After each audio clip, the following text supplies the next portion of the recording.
Hello, how is it going, my gravy babies, and welcome back to another spectacular episode of Man Plays Video Game in alphabetical order. Do you know what today's letter might be, little Timmy?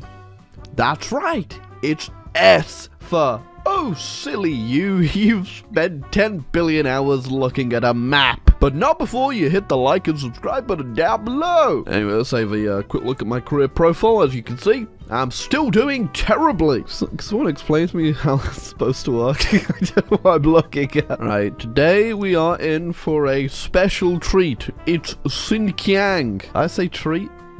I didn't mean treat. That's not the man I wanted to see. Where are his old skeptical eyes? So Xinjiang's actually a pretty interesting starting nation for the simple fact, as you can see, all of our army has forgot to get guns and we're instead fighting with our bare fists. Hey, maybe a couple sticks in there, a rock, hey, maybe even a sharpened potato. Either way, we're ready for war. Oh man, the interesting thing about Xinjiang, guess what? No building slots at all in your country. Yep, not a single one. Let's see if this will work though. Please let me be your friend. And today we are going to go down the opposition path, as we have already done cooperation with the nationalists and the communists before, so it's time to make things harder. First things first, the old sneaky on Tibet. Right, hello Tibet. Can't wait to have fun in your mountainous country. Sure will go great. I consider this to be a fun war. No. Was it worth it? Absolutely not. Why did I do it? No idea. No further questions, please. Hopefully I can just get it by walking into their capital over here, and we will be free from this nonsense. Yep, there we go. And now, because we're not in the Chinese United Front, we kind of got to hope that China's going to hold long enough that I can get in there and destabilize them. Looks like they're not doing too bad. We are waiting for our supply to fix, which is going to take a while. But once I've got some supply over here, I'm going to start doing some border instance over here, and hopefully we win before we declare war on them. Oh, finally! Alright, let's see how this one is going to go. Well, I'm fighting air. Alright, okay, yeah, nice, nice. That's even less supply, I imagine. I was holding off before I did this just so I could get one province to show you the cool border war mechanics. So cool, by the way. But yeah, now we're going to proclaim a rival government and say that we are secretly in charge of China. You just don't know it yet. Well, it's not really secret. I just kind of shouted at the top of my lungs. I mean, one of the worst things of the border mechanics is that once you do one border war, you have to wait for it to come back around. I do have one against China, but I have to wait for another one on old Shibbity Sandman. There we go, and the one pop up, and we're gonna keep eating Shibbity Sandman, and hopefully China still holds, but it's 1939 and they're looking okay, I suppose. POV, me fighting my inner demons. That's another province down, and we are definitely something. This seems like a bit of a dick move, but I think I'm gonna go ahead and do it. So how is this gonna... Well, I guess it works like that. I'm pretty sure if we win this border war here with the communist Chinese, we will just get all of communist China. Now, obviously, it ain't a lot, but it should help in the defense of China a little bit, because it ain't looking too good. Yeah, only problem being we do have to def attack into... I was going to say we have to def attack into the mountains, but we just won.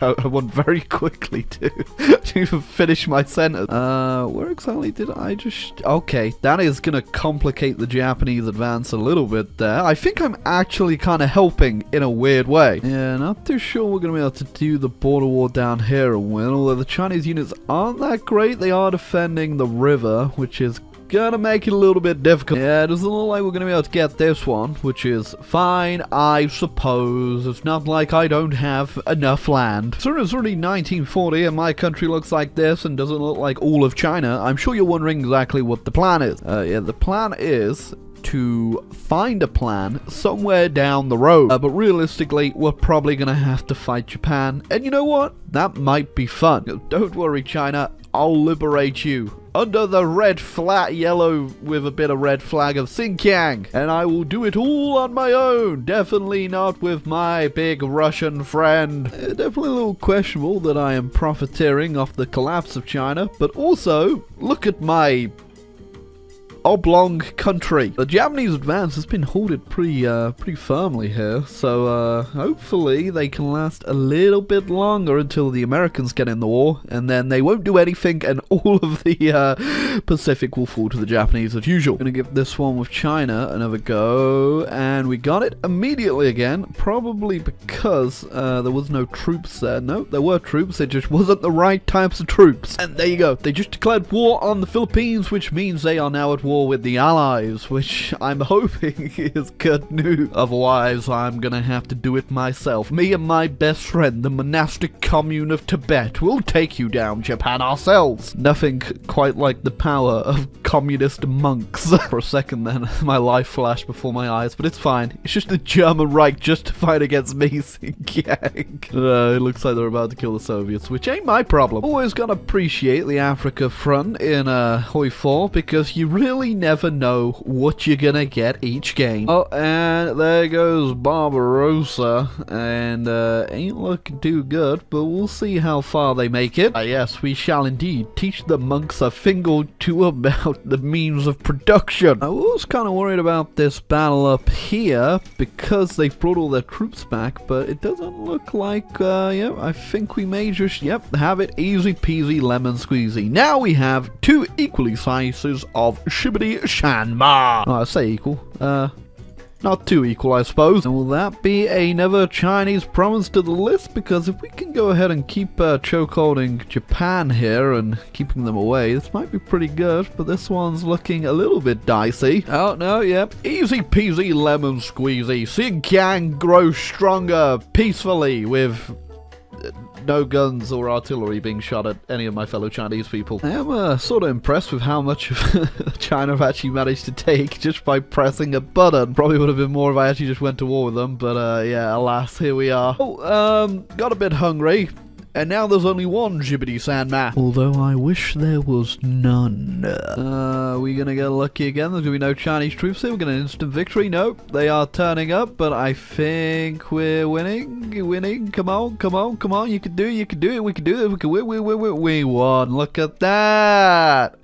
We're still looking disgusting. I still find it hilarious. I've just got six troops, and then the spawned in one and just one infantry on my capital. The glorious Xinjiang tank division ready to take on the world. Oh, and I like the look of that one. Go Allies, take out the Germans. Sadly, I haven't had much chance to build up economy. I've had to make sure the supply keeps flowing via the railroads and building new supply hubs where I need them. So eventually, if we do go to war with Japan, we won't die on the front lines. So yeah, most of you just want to make sure we have a level 5 connection from our capital, supply-wise, if you don't know how this works, and making sure all the supply hubs are actually also connected to the front line, which is important. Now, they do go ahead and add this little feature in for the Communist Chinese, which is a ability to infiltrate the Japanese too, so when you declare war on them, you can launch a uprising, and I think you get units or the actual province. I can't remember. Never really do it, because each one takes forever to do. I feel like you should be able to do at least 2 of these at a time, otherwise it's just not worth it, because it takes like 60 days to complete one. I mean, combined with the fact you also need like 500 infantry equipment to do it, and it takes, yeah, 30 days, not 60, my bad. It just seems a little not worth it in my opinion, but we'll do it anyway, because we've got nothing else to spend our PP on. Oh, we got the final battle for Little Shibbity Sandma. How well you fought?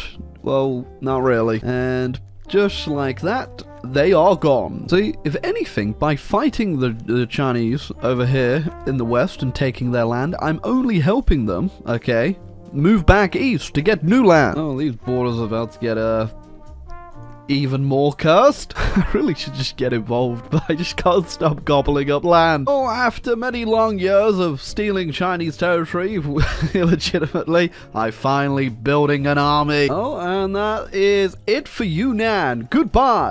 We're gonna quickly sneak into Guangxi. I thought Guangxi might be a bit more difficult, but I'm assuming because they're on the front lines down here, their troops aren't in the best position. And another one. Yeah, China's looking pretty interesting right now. Well, definitely not the strongest axis, and go Turkey. Soon, though, our forces will retake China under the new leadership of Xinjiang. Welcome, your Turkic overlords. Oh, well, you could have done that sooner, Mr. Stalin. Now begins our great retaking of China. Just gotta wait 30 more days. There it goes! Go free, my pretties! Retake China! China capitulated? Question mark? I completely forgot I even had this crappy Russian tank. But, yep, it's time to do the work. And also, the Soviets just also declared war on Japan, so that's not gonna make things easier for me, I imagine. Yeah, it probably also doesn't help that the Soviets are getting invaded from the West. I have the best goddamn allies in the world. Sure to be making games at pretty heavy casualties, but that's what fighting in China is all about. Well, there goes the Soviets.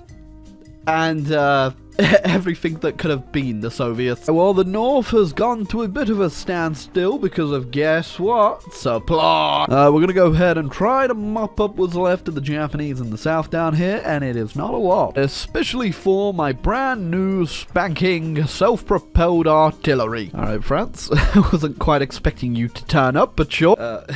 Hit like to scare a member of the CCP. Thankfully, looks like I won't have to fight much down here because the Allies have Japan covered. I completely forgot about the Tibetan monks that went communist, and now they just have a massive army that's dying. They have a tank. Who gave you that tank? Hold on, what have you got in here? Let's have a little look. How can you afford this? Yeah, all I'm saying, just don't mess with Tibetan monks, alright? Especially when they go communist. Ooh, that took forever, but we are free. Oh, it was a long fought battle. One that has left the world looking disgusting. For our perseverance, we have managed to make a very big Xinjiang, and one that will rule all of China. Probably better than China rules Xinjiang. But hey, I hope you enjoyed this episode of Hoi4 A2Z, and if you did, leave a like and subscribe button down below, because there's more letters for us to go through and more nations for us to lose our mind over. So yeah. Catch you in a minute.